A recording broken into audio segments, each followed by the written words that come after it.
Hi, I'm Bowen Yang, and welcome to Search Party, the podcast, brought to you by iHeartRadio and HBO Max.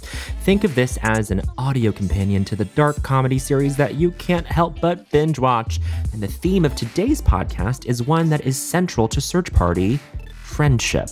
To discuss this topic, we'll be joined by Meredith Hagner, who you all know as one of the show's central characters, Portia Davenport, as well as celebrity fan Carrie Brownstein, who of course you'll recognize from Portlandia or her legendary rock band, Sleater-Kinney.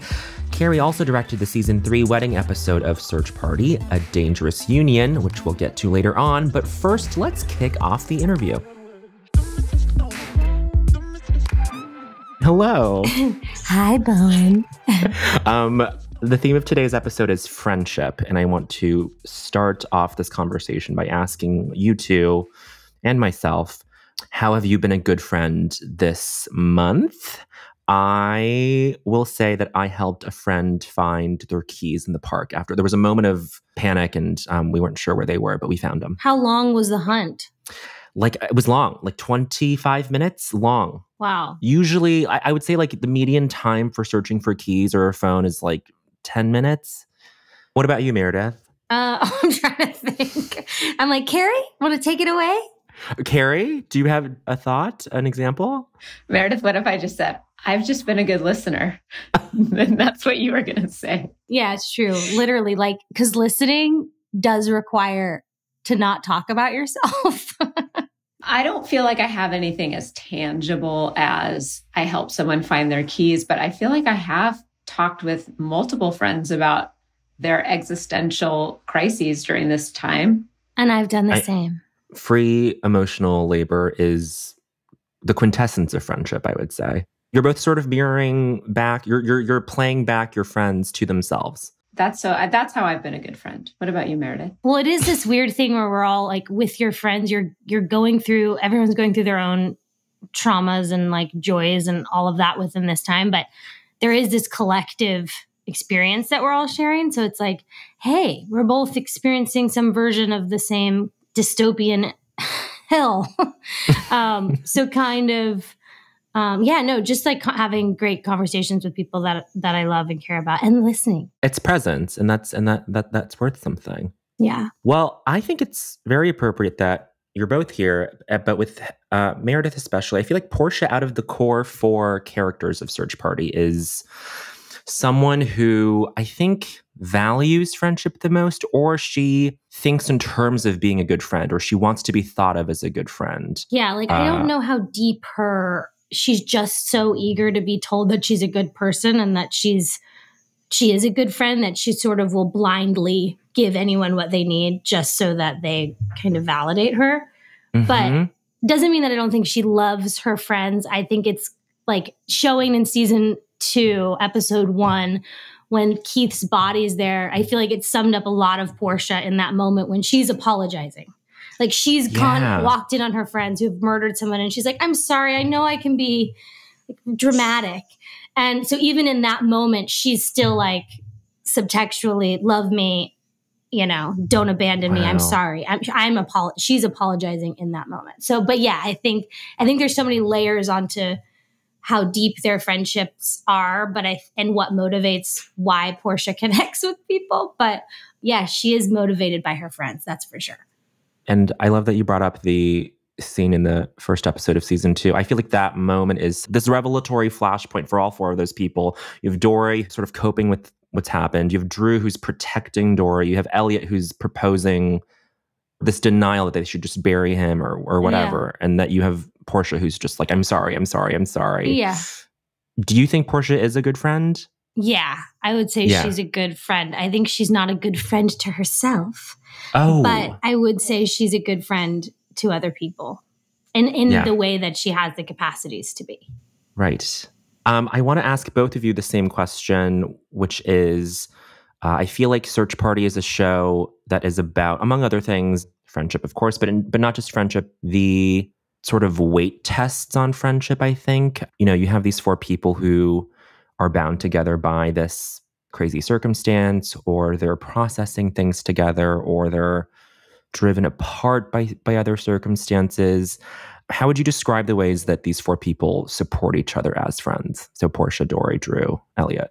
No, I think if you were to ask each actor, like even for an audience member watching this, you can kind of draw your own conclusions, right, as to why these people are connected. And because it's not so overt and it is that gray area of the confusing aspect of friendships and relationships and why we sometimes continue to hang out with people that might not be reflective of the people we want to be. Mm-hmm. We've all have friends where like you hang out with you, like, I feel a little drained. I don't feel like this is where I want to be going, but, you know, and I think these four people have bonded so intensely through this trauma and watching the different colors of how, you know, I don't really necessarily like you. Like even in the honey scene that Carrie directed with Dory, that was a big moment because Portia was finally like coming into her own and standing up for herself. And in that moment, just because there's some survival aspect where like Dory saves her, there's this primal like, okay, we're connected again. But friendships are really complex. And I think the show explores that gray area of those complexities well. And everyone's motivated by that, all the characters. And I think everyone has moments of like, why are we hanging out? But yet they still do. Yeah, and I think you're right. And to answer Bowen's question, kind of based on what you're saying, is maybe their friendship language is one of trauma or conflict, but which I think in essence, a lot of our friendships are. I mean, you know, we like to think of friendships as based around these like very like halcyon moments of like joy, which sometimes they are, but often what connects us to other people is actually this like shared sense of like pain or trauma, you know, and from that, something really like organic and less traumatic comes about, which I think is so much of all the seasons and why Search Party is so great is because there are these glimmers where you're like, oh yeah, they are connected by things that aren't just this one incident. But I mean, often we don't really choose why we're drawn to people or why we stick with them, you know, after a certain amount of time. That's why relationships are so flawed.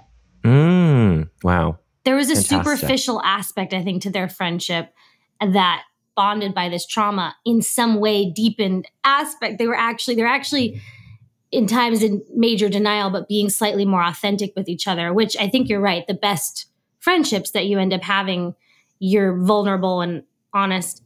I'm so glad you brought up the honey scene or just Carrie's episode. We have a clip. So this is after Portia is sort of in this distressing scenario. Everyone springs into action to help her. And this is the scene after that, I think, where everyone's making sure Portia's okay. There's a fun, interesting comment from Dory here. So let's play that clip. Thank you guys for spending the night with me. Obviously feeling particularly unlovable right now. So it's just very nice to have my close friends around. Even though we are all at legal odds with each other. Yeah. I honestly don't think there's anything that could tear us apart now. Oh, I love that scene. It's so sweet. So sweet. Why, Carrie, do you think that the friends were able to sort of rise to the occasion and with both supporting Elliott in this really terrible day and with saving Portia, basically? Yeah, I mean, I think it's what makes the show, like the stakes always feel really high in the show and they subvert expectations. And it was just one of those moments where the chaos was so pronounced.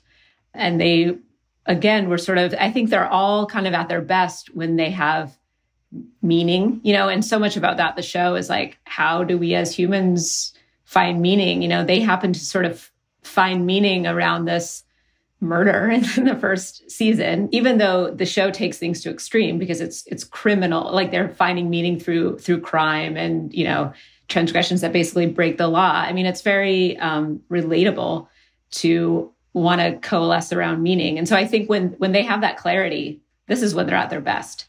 And I love those moments in the show. And that's why this episode was really fun because, you know, for how much at odds they are with each other, they just like snap into place, as most of us do when that light goes on and we're like, we have to step up. Sure. How was it directing this episode? Because I feel like you ended up balancing a lot of tones here. I mean, it's a thrilling episode. And then there's this crazy set piece of like the Williamsburg National Bank or whatever that place is. Just the wedding, and then you have all the pageantry of that mixed in with this horrifying thing that happens to Portia. That must have been challenging. It was definitely a challenging episode. I mean, I think just the constraints of filming television, you get these really amazing scripts, which, I mean, if there's so many great things about the show, but the writing is stellar and it's such a great cast, and you want to give everybody a chance to sort of flex their acting muscles and have space to find the performance and find the scene. But then you're tasked with this wedding, just this huge undertaking with a ton of background performers, as you're saying, a huge setting, lots of pageantry, following multiple storylines, but also wanting to like show the opulence and the grandiosity of Elliott's wedding, but then have these small moments. And so the biggest challenge was just wanting to, pull that off without making sacrifices to the visuals and to how kind of grand and like royal wedding I wanted to make it. I kept referencing like Prince Charles and Diana's wedding. I was like, it's got to be big, you guys. And then we need to make sure to get all those little other scenes. But we did. It was long days. And everyone is such a pro on the set. Oh, can I ask how long it took to shoot the wedding? Like those scenes? How many days was that? We were just there 2 days, I think. I know, it's crazy. Wow. You did such a good job, Carrie. I mean, really, that you bit off a lot. And that's one of my favorite episodes of the season. It's so good. Well, thanks. I mean, it was, again, everyone just worked really hard. But yeah, it was only 2 days in that. Maybe it was 2.5. Yeah, but that's still nothing. That's still such a crunch. That's wild. Well done. I kept thinking of that movie, The Square, with Elizabeth Moss. And there's like this scene where the guy like takes on the role of like a gorilla. He like starts emulating it. Did you guys see this movie? No. Anyway, at the time I was shooting Search Party, I was reading this article about how they shot that scene in like 13 days. It takes place in one room. It was something insane. And I was like, and they're like, you'll be shooting this in 2.5 days. I was like, okay. Which is insane when you think of how many parts there were to that episode. It's really crazy. Right. But one of the best parts was shooting Meredith singing. Of course. And happily, we actually have a clip of that. Let's watch. Hold you tight, baby, all through the night. I'll make love to you like you want me to, and I'll not let you go till you tell me to. I'll make love to you like you want me to. So embarrassing. This is so stupid. Portia? I'll make love to you like you want Portia, stop. me to, and I'll hold you tight. Portia, stop. Stop singing! Get a clue, because Patrick Ashley sent everyone home. Can't do that. Tell him we can't do that. So I've just been informed that we contractually have to keep partying until 11:59. So enjoy. I'll make love to you. Great. Okay. That's all we need. Wow. I mean, such a funny scene that is like suffused in like humiliation. I mean, like between Portia like belting and what happens to Elliott and Drew walking in. I mean, I feel like this is sort of an active moment in their friendship for all four of them in terms of just presence, like we're with what we were saying earlier. If you sort of set that against what Dory says later on in the episode at the end, nothing can tear us apart. I mean, do we believe? Like, why did she say that? Like, is that something that Dory says in the moment because she just needs that comfort of the friendship again because it's been so dispersed from her life? What do you guys think the end of that scene sort of portends for the friends? I think it's just sort of like if we got through this and we're like happily in each other's company, feeling safe and grounded, and we're the only people that can understand what we've been through, then like it's now not concerning one person's death. It's like when we're all almost dying, I almost died, right? Portia almost died. So it's like suddenly the stakes are so much higher. I mean, I think if we got through that, now all the superficial shit's like we're in it now. Yeah. If you're going to survive all the things that this foursome has survived, what could break them after this? Sure. It's being tested constantly, which is, the inventiveness of the show. But it does seem like that was a real crucible for them. Yeah. Something that I've remarked on with other people on this podcast is the fact that the four of them are friends from college. And I think the friendship language, I don't know if this qualifies as a language, but I feel like this is a friendship that is built on all this history and all these like things that have happened to them in their pasts, and that these things just calcify around that past too. I mean, you have between the murder and what happens to Portia, whether or not they're bad friends for each other, they're sort of doomed to remain friends, maybe? Yeah, exactly. I think that's like right on. Yeah. I think a lot about like what their college friendships were like, just because I think a lot about Portia and Dory's relationship. And I think we don't obviously know or see it, but there has to have been a lot of love there. And I think Dory kind of played like second fiddle to Portia. Yeah, I feel that it's very normal to not remain friends with people from certain times in your life just for the sake of that. Yeah, and there's that interesting thing with college where first you think you've grown apart from them because how they've changed, and then you realize it's almost like, oh, I just don't like who I was back then. Yeah. And you remind me of that. Yeah. It's like, and I think that is like almost some of the fundamental challenges of Search Party is this group has sort of been forced, despite all of their changes or attempts to sort of grow apart. Like they're just like, no, you will stay together. It's like, oh my God. And I love that because most of us kind of have the luxury. We don't have, all this trauma binding us together. We can just be like, peace out. I was not the best person in college and neither were you. And now I've made better friends and am a better person. Yeah. I think they're stuck. They're like calcified as these people that they don't really even want to be anymore. And they don't know, they don't even get to be who they want to be in the future, right? They've just been stuck in this spot and carrying this secret and this weight. It's so like thinking back on certain friendships. It's just, Portia and Elliott have gone through their things. I think Portia annoys Elliott, and Portia is the one who's like, I would stay friends with you guys, pretty much through no matter what, just because she's like probably can't be alone for 5 minutes on her own. After this quick break, we'll continue our exploration of friendship in the context of Search Party with Meredith Hagner and Carrie Brownstein. Don't go anywhere.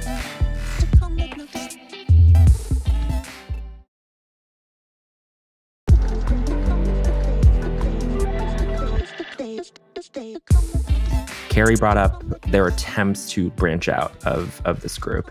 I feel like Portia has this moment in season 3 with this this church group. I would say Portia goes pretty far into the depths of what this friendship could be. I mean, she forms a band with them. Why didn't it work? Why couldn't she have stayed longer? What I find so deeply funny about that, in just the saddest way, is that she stumbled upon Christianity because she so hates herself and she's just looking for a charger. Like, that's where that's like, literally, she could have stumbled anywhere with a certain type of like welcoming energy.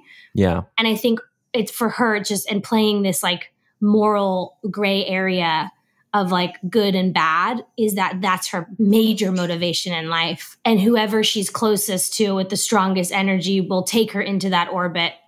It turns out, I think, they were just boring. Like, I think for Portia, it was just like, oh, this is fun. And then realizing like, oh, this is just superficial to her even. I mean, she's the kind of girl that would get caught in any web, as long as it was accepting. Her self-worth like couldn't really probably be lower.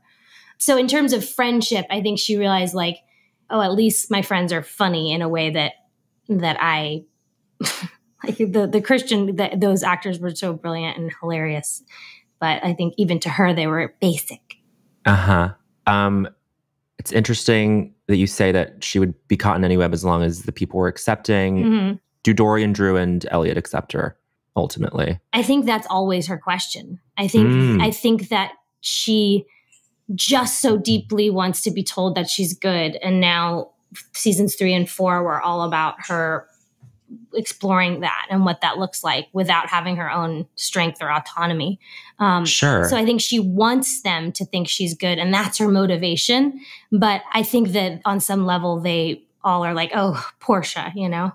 Right. But I think she also probably, in some like Newtonian way, like pushes back by basically selling the friends out. Yeah, there's a moment where you think, oh, she's standing up for herself. Mm-hmm. And I think it's like goes back again to that trauma bond where it's like, well, I could be alone and a pariah, or I could be like with the devils and be welcomed, right? It's like, at what point does she stand up? I don't even think she knows what she believes is good. Yeah. I don't think she honestly, the line at the end with Elliott where they're like, I watched Dory's closing argument and I think she didn't. I'm like, oh my God, she didn't do it. I mean, it's like obviously funny and that's what it is. But I think that, not that she's like a gnat, but I think that it's whatever she's just believing what's coming at her is. And that's also what I find makes her like lovable and very fun to play is that, I mean, I don't think she has the highest IQ. I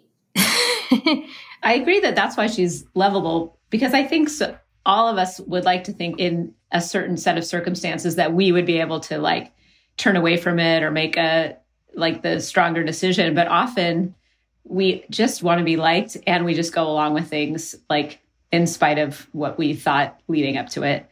So I find even when I think I'm going to be frustrated at Portia and feel more of a kinship with Dory, I'm like, oh, but there's something more conniving about Dory, and that's also sort of scary. Sure, totally.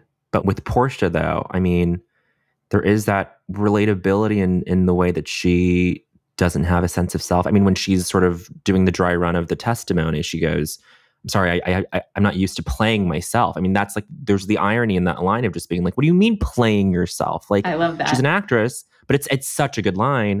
It sort of like crystallizes Portia's whole deal. I agree. And in terms of her friendship with Elliott, there's a moment, I think, in the earlier seasons where she says she's mad at Elliott for lying about having cancer because her dad died of cancer. Then she goes, oh, wait, I might be lying about that. So it's like, in terms of her own personal history, it's like she's so unclear and clouded by whatever's in front of her. I mean, you know, she's just reacting off of whatever's there. I think that there are moments, though, where she's like, she gets it. And we get to watch as an audience like, oh, wow, she's actually being kind of clear and in certain moments like really wise and getting to play those and deciding where to kind of lean into her. It's just if she could only hang on to that for a little longer, right? Like you see glimpses of her strength or her redeeming qualities. And she's not just this total idiot, but yet she's within the context of these friends, so used to playing that role. Yeah. And I think that's another thing. Like we all fall into those roles in our own friendships too. Where we're like, with this friend, I'm like the wild, crazy one. But to this other friend, I'm like, oh yeah. You know, it's just, and I think within the context of her friends, they all have these like archetypes that they're playing within their dynamic. Sure. There's that moment where Portia thinks that Dory paid off her student loans or whatever. I mean, it's so funny in terms of the low IQ aspect, but I feel like you're never playing her to make fun of her. You're not making fun of this person, are you? I mean, is that a challenge that you find yourself in? I find it more interesting to be like, she is I like to think of her as a real person with her own limitations. And she probably, I know she's I did like the scene with the dinner party scene in season 1 where she's talking about, I just feel stupid or whatever. And she got emotional, but it's like, you know, I think that she's a girl that's been, and then I added in season 1, I was like, can I say this instead about like having dyslexia? But I was like, that informed a lot for me of like, oh, she had like a, you know, learning issue. And I think that she carries that insecurity. Yeah. That's such a good scene. That's so good. You're so good in that. I'm referencing my best moments on the show. It's such a good moment. Why shouldn't we talk about it? Who else is in that scene is Tunde Adebimpe. Oh, so from good. TV on the Radio. And then you had Michelle Zauner from... who is Japanese Breakfast, playing guitar with you at the wedding. And then you had Carrie directing that episode. What is it about Search Party that allows space for that crossover into like music and indie rock or just music in general? I mean, like, what is it about the show that like is able to be this convergence point for these different disciplines or scenes? I don't know, because it's always felt of the world to me.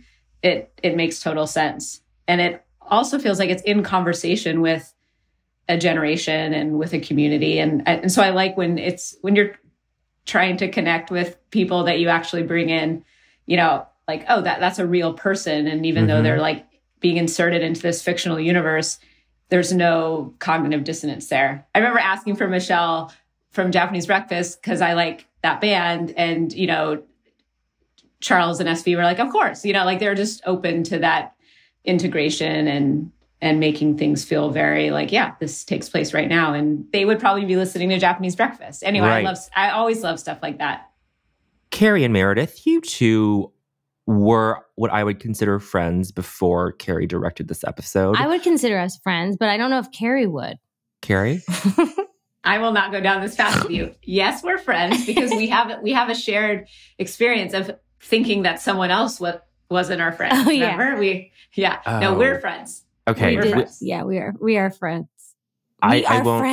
I won't drill down this line of questioning, though. It sounds like it. We just had a very similar experience working with someone where we just were like, oh, we're so close. And then we were like, that person maybe does not consider us a friend. Just interesting. Was so nice. Is an amazing person, but yes. we assumed a closeness that I think both Meredith and I collectively assumed a closeness that wasn't real. But what came from that was our own friendship. We thought that we were getting invited to a party with maybe 6 or 7 people, and I want to say there were tickets sold. So what did it end up being? Like It ended up being a ticketed event for the party at StubHub, and I think Carrie and I thought like I was so excited for this one party. We're not going to name this wonderful, really cool person. Yeah, it was a private Coachella that we attended. Sure. I pictured 5 people, including my perceived friend, and then Carrie, my actual friend, like playing Jenga, having like a good intimate party time. Well, I love that that's what I think a party is. That's so sad. I have to go to a party. You should go to one of those TikTok influencer parties that keeps happening in LA. They keep happening. Or in the Hamptons, they have these parties where the rapid testing is at the door, but they just don't like resource it out to other people. Wait, what's the distinction between a perceived friend and an actual friend? I know this is like such a cheesy, broad question, but like, I mean, like, what does that even mean anymore? Well, like it's that thing where you're like, oh, we're friends. The other person would say, I worked with them. Or would, in my case, I feel like would not remember my name. Oh, wow. No. That's wild. No, but that's a valid question. Not just valid, but an interesting question in this day and age, because there are so many iterations of friendship, because people have, like Twitter friendships where you see 2 people sort of having a whole dialogue on social media, but they've never met in real life, and they might consider themselves friends, which I guess is the equivalent of like an epistolary relationship from 100 years ago. I have no idea, but sure. I guess a friend like Meredith. Okay, say we are not like close friends and we don't see each other that much. Okay. Okay. Oh, wow. No, but I mean but I have strong feelings of fondness towards Meredith, and I know that if she reached out to me in need for something, I would be like, yes, I will be there. And I feel the same about her. So in that sense, like that's a real friendship to me. That's not a perceived friendship. Wow, like, this is huge and public. I can text Carrie Brownstein is my friend, you guys. I feel like I could text you and you would be like, yeah. Or if I thought that you were hurting in any way, I would come help you. Right back at you. But it is that funny thing where I have had people in my life where I'm like, oh no, I'm friends with them. And then you do wonder, like, would they say the same thing? 100%. Yeah. That's how I feel too. But you're one of those very cool people, Carrie, that like a lot of people would be very excited to be like. Would project a friendship onto, perhaps. Onto someone like Carrie. I really wanted to be your friend, and I worked really hard at it. So this is huge for me right now. But the irony is that I am such an introvert and am not very social. So that's always funny for me to hear, but I do know that you, like Meredith, is someone, at least my perception is that you have like a small group of really, really close friends. That's why I didn't put myself in that category, because I know you have like this like really strong group. But I feel like I'm nicely like on the periphery.